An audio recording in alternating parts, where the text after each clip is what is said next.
laquelle dégustation des gourmets, avec mon ami Henri Jaillet, nous l'avons renommée dégustation géosensorielle. Et c'est une dégustation qui permet d'apprécier le message du lieu, le message du terroir, en commençant par la bouche, tout simplement parce que le vin, avant d'être une matière odorante, le vin c'est déjà une matière. Donc il faut activer d'abord le sens tactile en bouche, puisque notre bouche, comme notre main, dispose de cellules tactiles et on tâte déjà le vin, on touche le vin avant de sentir éventuellement ses arômes.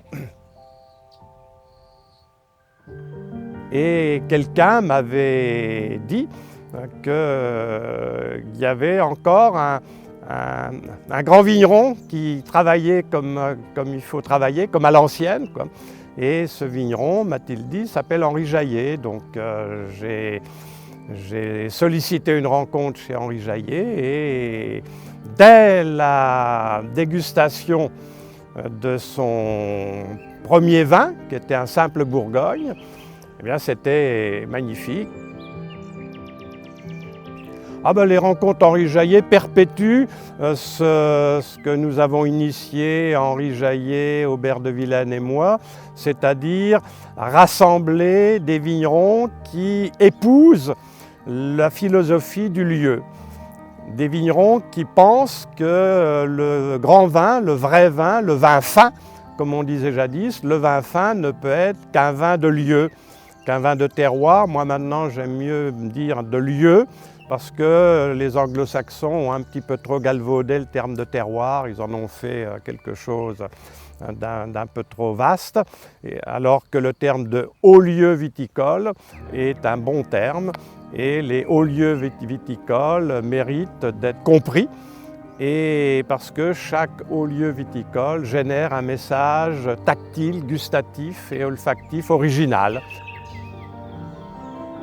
À partir du moment où on produit un vin dans un lieu singulier, un lieu qui a des caractéristiques. Alors les premières caractéristiques intéressantes pour la vigne, c'est ce qu'on appelle la roche-mère. Pour parler d'un grand terroir, d'un grand lieu viticole, il faut qu'il y ait une roche-mère. Et cette roche-mère, elle est soit de type primaire, granitique, soit de type sédimentaire, c'est-à-dire comme ici, jadis tout ça était recouvert d'eau et les sédiments ont fabriqué la roche, ou alors volcanique. Il y a des terroirs où la roche-mère est volcanique, donc il faut déjà une roche-mère sur laquelle se développe un sol, et il est important que ce sol contienne un tas d'éléments vivants, parce que c'est le vivant, ce sont les éléments vivants, les microbes, les bactéries, etc., qui permettent aux racines d'absorber cette solution aqueuse et minérale, c'est-à-dire que la vigne, grâce aux mycorhizes, grâce aux champignons, eh bien, la vigne va pouvoir absorber des solutions aqueuses et minérales, et ce sont ces éléments minéraux qui vont générer une singularité, une originalité dans le vin. Il suffit de goûter côte à côte des vins issus de méthodes conventionnelles et des vins issus de la biodynamie ou au moins de méthodes biologiques, c'est une évidence. Alors, évidence qui est des fois un petit peu masquée par la tendance nature. Parce qu'aujourd'hui, il y a eu un certain nombre de vignerons qui ont voulu aller encore plus loin en ne mettant même pas de soufre. Et du coup, il y a un certain nombre de vins issus de bonnes pratiques viticoles, mais que je n'aime pas, moi, parce qu'ils sont pleins de ce qu'on appelle de brette, c'est-à-dire des bactéries qui confèrent au vin des notes animales, des notes d'écurie, des notes des notes que j'aime pas. Alors, heureusement, ceux qu'on appelle les bobos, les bourgeois bohèmes, eux,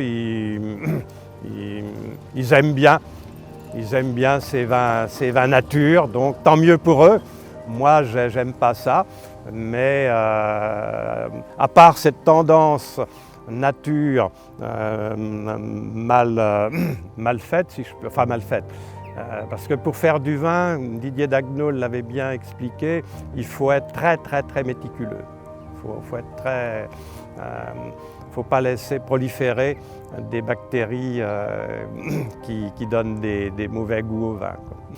Donc la dégustation géosensorielle accompagne le mouvement de retour aux bonnes pratiques viticoles et agricoles en général.